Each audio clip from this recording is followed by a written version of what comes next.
लोकशाही व्यवस्थेमध्ये स्थानिक स्वराज्य संस्थांची भूमिका अधिक प्रभावी आणि नागरिकाभिमुख करण्याच्या उद्देशाने प्रजा फाउंडेशनच्या वतीने ठाणे महानगरपालिकेतील नव्याने निवडून आलेल्या नगरसेवकांसाठी विशेष प्रशिक्षण कार्यशाळेचं आयोजन करण्यात आलं होतं।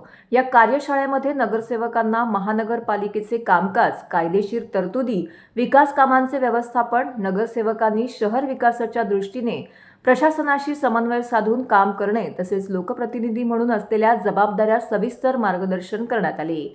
ठाणे महानगरपालिकेच्या भारतरत्न डॉक्टर बाबासाहेब आंबेडकर सभागृहामध्ये महापौर शर्मिला पिंपोळकर यांच्या आदेशानुसार महापालिका आयुक्त सौरभ राव यांच्या मार्गदर्शनाखाली प्रजा फाउंडेशनच्या माध्यमातून या कार्यशाळेचे आयोजन करण्यात आलं होतं। यावेळी अतिरिक्त आयुक्त 2 प्रशांत रोडे, उपायुक्त व महानगरपालिका सचिव मनीष जोशी उपस्थित होते। कार्यशाळेच्या सुरुवातीला आयुक्त सौरभ राव यांनी या कार्यशाळेचा उद्देश नमूद केला। प्रशासन आणि सभागृह यांच्या कोणत्याही प्रकारचा संघर्ष नसून दोन्ही घटक शहराच्या विकासासाठी एकत्रितपणे काम करतात, ही भावना दृढ करण्यासाठी या प्रशिक्षणांचा उपयोग होणार असल्याचं त्यांनी सांगितले।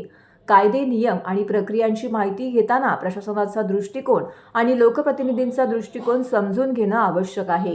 एकमेकांच्या मर्यादा, जबाबदाऱ्या आणि अधिकारांचा आदर राखत समन्वयाने काम केल्यास शहराच्या विकासाला अधिक गती मिळेल असंही आयुक्तांनी नमूद केले।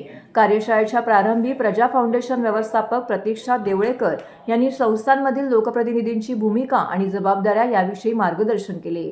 नगरसेवकांनी शहर विकासाच्या दृष्टीने प्रशासनाशी समन्वय साधून काम करणे, नागरिकांच्या समस्या प्रभावीपणे मांडणे आणि त्यांचे वेळेत निराकरण करण्यासाठी पाठपुरावा करणे आवश्यक असल्याचं यावेळी सांगण्यात आले।